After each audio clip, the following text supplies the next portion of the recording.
Hi, welcome to In Our Community. I am your host, John Waller. Today my guest is Greg Zeroun, and he is representing the Fuller Center. Welcome to the show, Greg.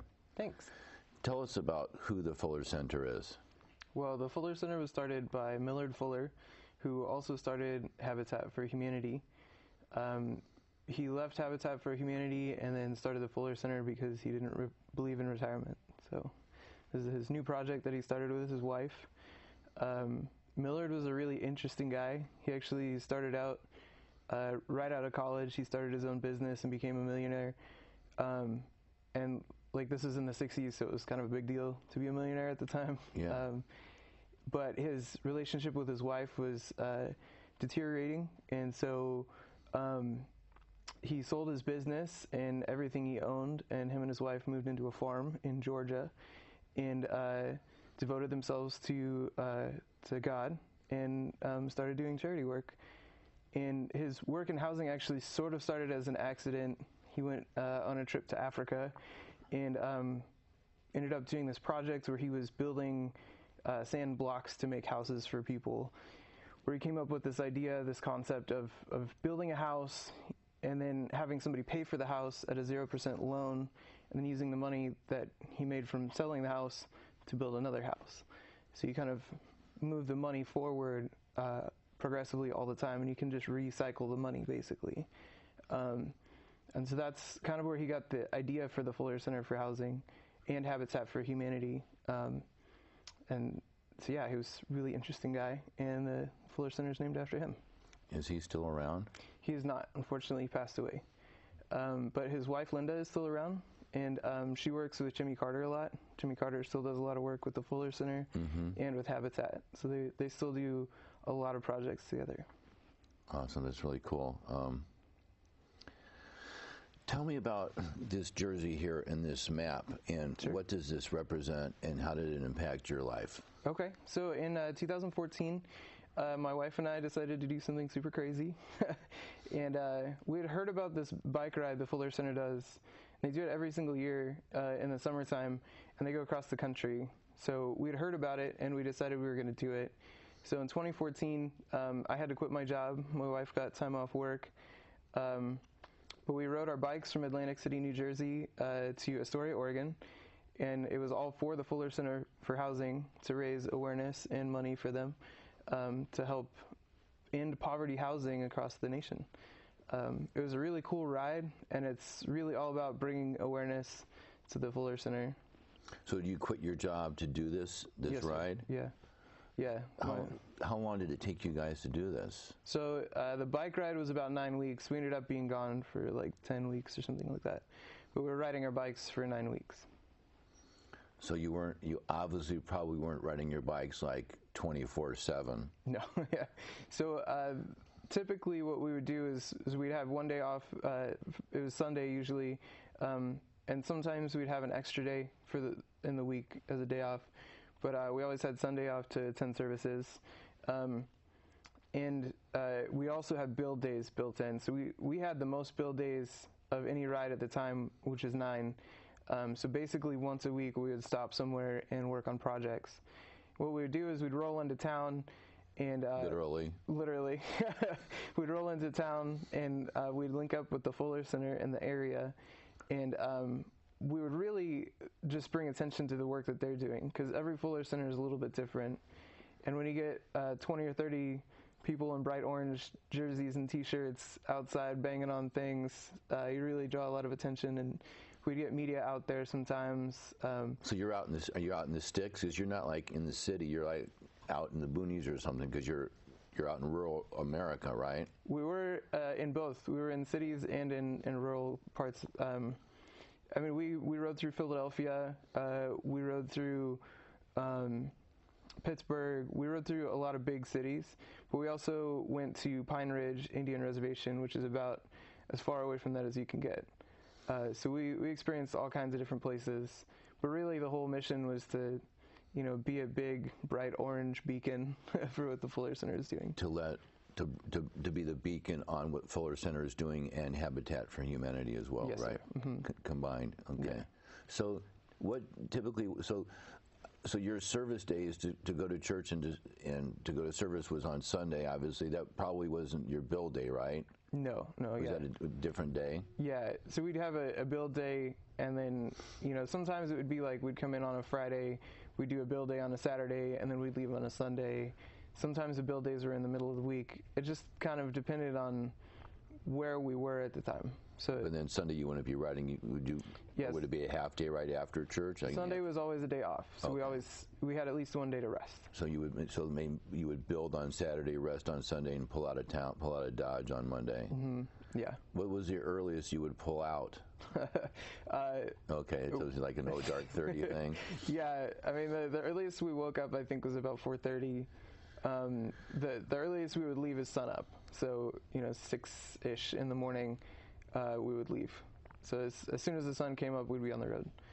On occasion, not every day. So did you have lights on your bikes? We did, yeah. We didn't really. I mean, we'd wait till the sun came up, so it wouldn't be super dark. But we put them on for safety if we needed them. What kind of bikes are these? Road bikes? Well, so we had 20 riders that went the whole way, and then we had different riders that would join for the group. So if you look at the jersey, there's different weeks. Each week is represented with the orange and blue alternating segments. Mm-hmm. And some people would join for a week or 2 weeks or whatever they wanted. And everybody had different bikes. Everybody had different experience levels. My wife and I both have like the cheapest road bikes you can get almost. Like they were not super technical or anything. Some people had really nice several $1,000 road bikes that were really cool for them. But that's with the things where you rest, like for like a triathlon where you rest. Oh yeah, I mean we have those, but those don't really mean anything. No? Those are just kind of like for show. Yeah, I mean they help out, but you can buy clip-on ones that are super cheap. But they had carbon fiber bikes and stuff. But we had everybody had different experience levels. My wife and I had been cycling for a few years, so we had a couple thousand miles under our belts. But we had a couple of kids with us that were 19 at the time, and they had never ridden a bike in their life. And so they joined the trip in Atlantic City, and they got their bikes that same day. Wow. The very next day they were on the road. How'd they do? They were great. They were faster than me. They managed to have a really good time. That's kind of like disconcerting. You do all this training and you're on the bike and you've killed yourself for all the training and you get out there and it was it was awesome for them. They did a great job. They really worked for it. One of there was a boy and a girl, and Lauren was the girl, and she's done the ride I think 3 times since then. So she did 2014, 2015, and I believe she signed up for this year, 2016. So she'll be going whole way again. So like you said, some people can do, so you can do like a minimum is a week, right? Or can you do a day? You can join a day if you want. Whatever your capability is and whatever your desire is. The Fuller Center isn't about exclusion, they're about inclusion. They really want people to join and have fun and see what it's all about. So they're not going to, they generally don't try and restrict people. So besides what we're doing here right now in our community to let folks in our community know about this, I had never heard about this. How do they get the word out? This is how. I mean, word of mouth. They do some things online, but it's mostly just people talking to people. We don't have a Fuller Center that I know of in the area, which is unfortunate because housing here is such a big deal. Like everything is so expensive, and you can ride around and see abandoned houses that could be put to use because there's so many homeless people in the same area. Blocks away, there'll be people sleeping on the street. So I think that having a Fuller Center here would be really awesome. Where's the closest one? I'm not sure. I know there's some in California, but I think they're mostly in Southern California. Interesting. That the reason why it ties in for me is I was at there's a Habitat for Humanity. There's a store over right off of 101 in Santa Clara, and it's called Restore, R-E-S-T-O-R-E, and they sell things that benefit Habitat for Humanity. Absolutely, and there's several of those around, and so it kind of ties in. Well, the Fuller Center is still pretty small. I believe they started in 2008. So they started the bike ride in 2000. 2005. So they started in 1998. I don't know. They're pretty new. They're a very new organization as far as charities go. They're still trying to get their name out there and get on the map. So would you like more speaking gigs to get the word out, to let people know about it? Sure. If people want me to come and talk to them, I'm more than happy to do that.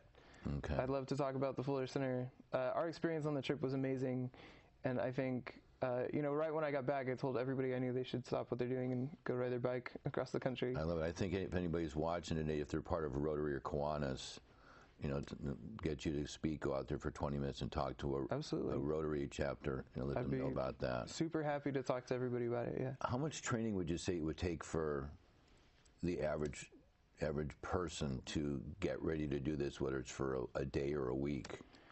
Well, so the Fuller Center has some guidelines that can help you get ready for it, and they average 78 miles a day, which it's a lot, but I think it depends on each individual how much training you're going to do for it. Mm-hmm. We tried to do a lot of training. My wife and I tried to do, I think I was averaging 250 miles a week before the trip, just to try and get out there and get used to sitting in the saddle for so long. And was that the hardest part, was getting your butt used to the saddle? Oh, you never get used to it. Okay.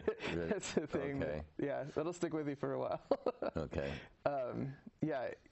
I think that's another thing. When you're on the trip, you just make such close friends because all you do is talk about your butt, and everybody just gets super tight when you talk about your butt all the time. Got it. So you talked. That was a question I was going to ask you. You mentioned about averaging 78 miles a day.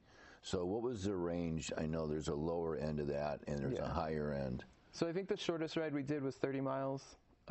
Why so short? Because of the time or the sun, or? It depends where we're going. So, we try and find a point A and point B and then plan out a route between them. And there's a lot of variables to determine how long the ride's going to be in a particular day and how far our destination is away. I personally didn't do any of the planning for the trip, so I can't really say exactly what determined it, but I did talk to the trip leader, and she suggested that there's different factors that factor into that. Sure. Yeah. So how many days of century rides did you actually do? We had 5 days of century rides, and a century is just 100 miles. Right. Our longest ride was 108 miles, which is pretty crazy. We were in South Dakota, and it was super long.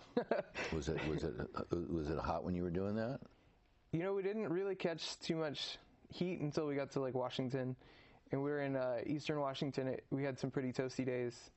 Right on the edge of Idaho and Washington, we had some really hot days where it was over 100 degrees. I think when we pulled into Lewiston, Idaho, which is right on the border, it was 107 or something like that. But most of our days were pretty good weather. We did have a lot of rain, which I didn't quite expect. I guess it's just the California in me not expecting the rain. But I think we had 40 days of rain, which is kind of a lot. Was that hard to ride during that? Oh yeah, it's rain presents a lot of challenges, especially when you're going up or down a hill. Yeah. We crossed the Appalachians when it was raining, and it's pretty scary.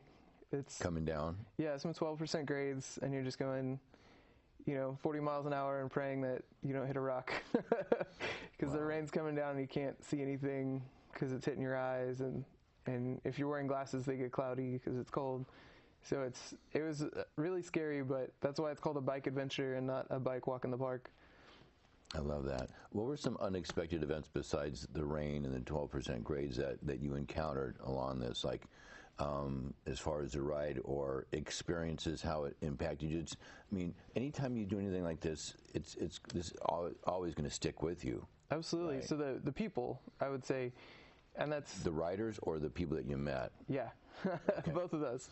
The riders are excellent people, and it's really changed my perspective that any bike people are great people. But especially on the trip, everybody who chooses to spend their summer riding like a mad person across the country is going to be a great person. But the people that we met at all the Fuller Centers or all the churches that housed us were amazing, wonderful, sweethearted people that just really were There's not enough great words to describe the people that we met. We stopped at a Fuller Center in Philadelphia where they buy houses that are abandoned for $1, and then they rehab them and sell them for $35,000. And with the 0% interest rate, they sell that $35,000 house, and that makes the mortgage payment half of what the average rent is in the neighborhood, which is amazing. Wow. And the fact that they're putting all that work into it is just so fantastic. When we were in Wyoming, we stopped in a little town that was closed by 4 o'clock, and it was about 2 blocks long. But the members of the church refused to let us sleep in the church because they wanted to take us all home. So they put every single person, I think we had 30 people, in a different home with clean bed, sheets. We woke up to fresh coffee in the morning, great showers. It was, just the people across the country are amazing. We live in a beautiful, beautiful place. Because of the beautiful people. Absolutely. Because I was going to ask you that about where you all stayed. So obviously you've got pockets on the jersey. That's not going to house much as far as when you're riding. What was it, 9 weeks you said it was? Yes, sir, yeah. All right, so you're riding across the country on a bike. Yeah. Okay, for 9 weeks. Yes, sir. And it's not the Amazing Race where, Amazing Race, we never see what people have, where they stay, or what they're carrying a backpack. Yeah. You're not going to be riding across the country with a backpack on your back, right? So there's a lot of people that ride across the country self-supported, where they put, basically like saddlebags on their bikes and pedal, which is awesome. But we did it the easy way.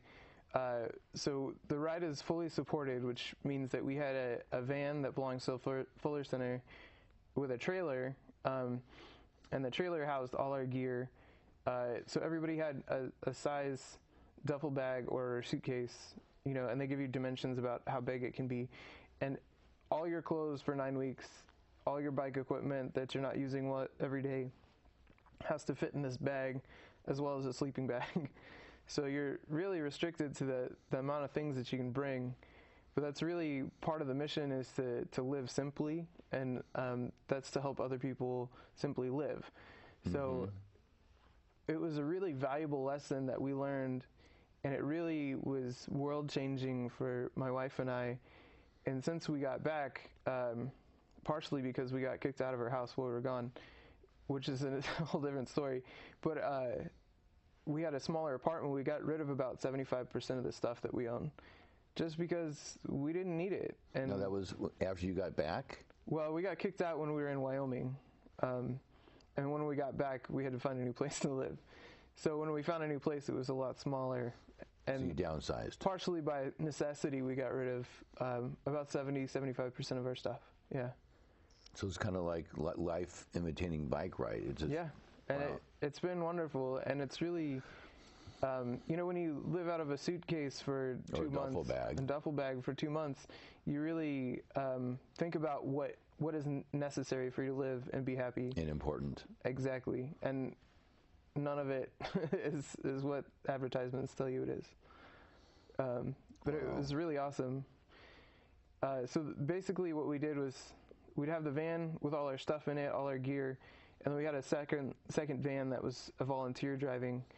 And they would alternate about 20-25 miles. They'd set up a rest stop for us, just basically on the side of a road or at a gas station maybe. And they'd set out some water and some like Gatorade kind of drink with electrolytes in it, and then some snacks, so we could stop and rest for a few minutes, get some calories, and then get back on the road.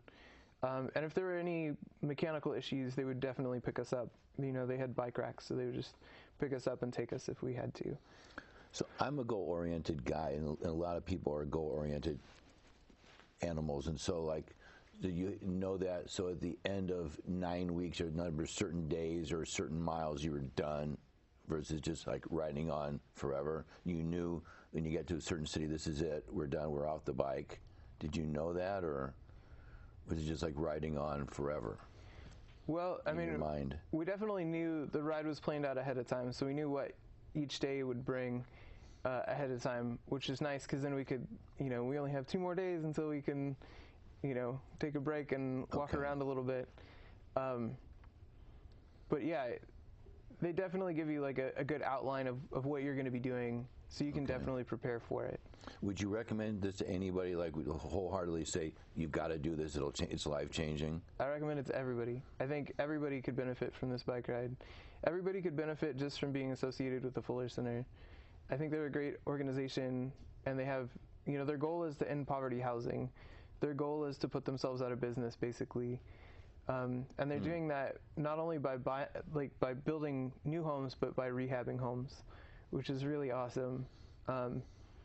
Millard Fuller used to say a lot that, a lot of security comes from just having a place to live. And if you don't have a place to live, then you're not going to feel secure, and you're going to have a hard time with everything else. If your housing situation isn't good, then you're in trouble.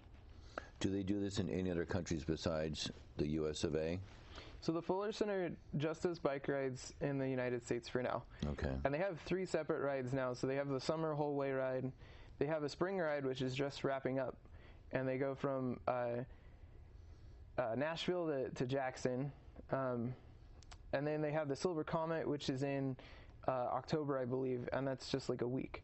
It's a pretty short little ride, but they go camping and stuff. It's a pretty cool one. And that one's pretty new. They've only done it 2 years, I think. The Fuller Center does have a chapter called Global Builders, and they do projects all over the world. I think they're in 107 countries right now. Most recently, they're doing a project in Nepal after the earthquake. They're rebuilding homes there. And the Global Builders coordinator, Ryan Ifiola, he's spearheading that. And he actually just got married. And as wedding gifts, he requested that people give them money to go towards that project. You obviously had to raise some money to do this ride. How much did you guys have to raise to be part of this? Because it's a fundraiser. Sure. Yeah. For Fuller Center. My wife and I each had to pay into the ride, so we paid $500 each, and that covered all of the organizational costs.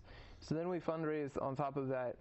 And they ask that people specifically fundraise and not just give the money themselves.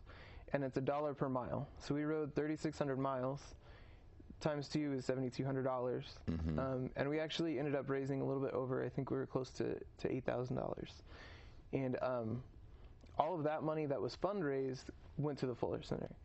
It was really cool because after the ride, we got to choose where it went. So my wife and I picked 3 really awesome projects that we thought could benefit from the money greatly, and so we distributed the money between them. Very cool. Do you have to be like Tim Taylor from Tool Time and be an expert with a hammer and a saw to be able to do the build days? No, sir. That's what's awesome about the Fuller Center is all the great people that choose to participate are usually really into helping each other.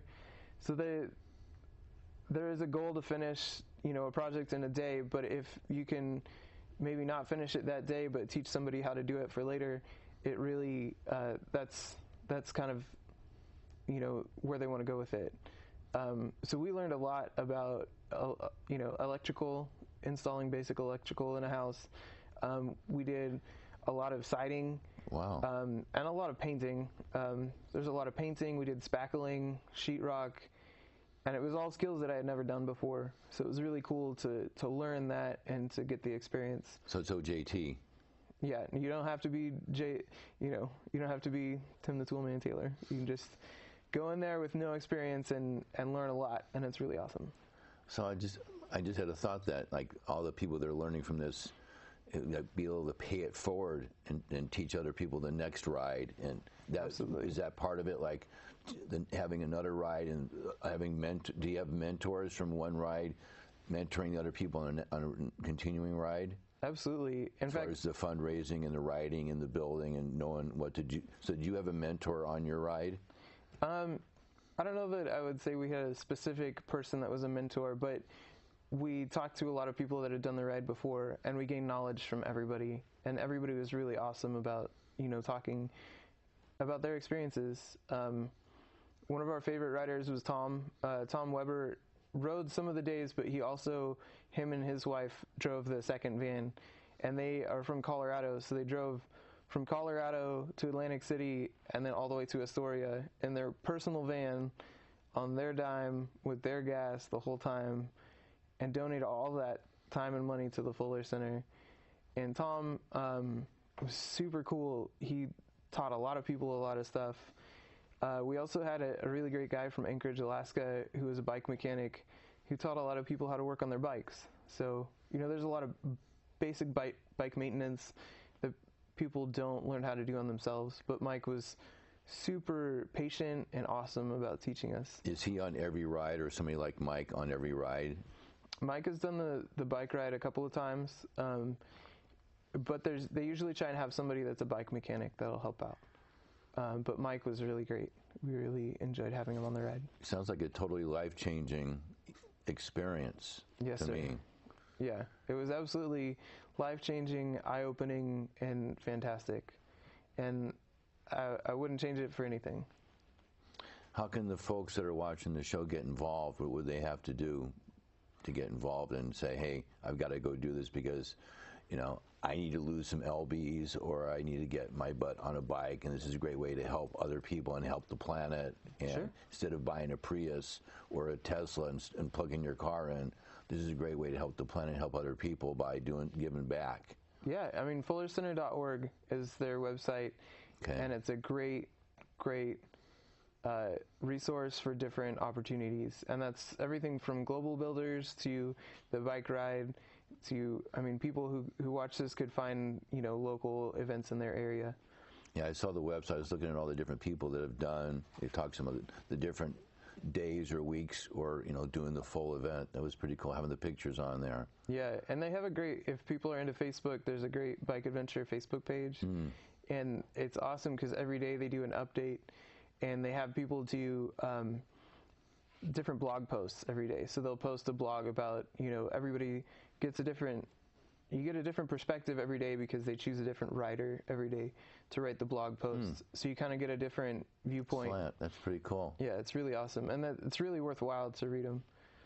That's neat. That's life-changing. That's very good. Well, it's been a pleasure having you on the show. Great information and very motivating. Thank you. I really appreciate the opportunity. Thank you. My congratulations to you. That's quite a feat. It's awesome, and I think anybody can do it, and everybody should do it. Awesome. Thanks so much for being here today. No problem. Thank you.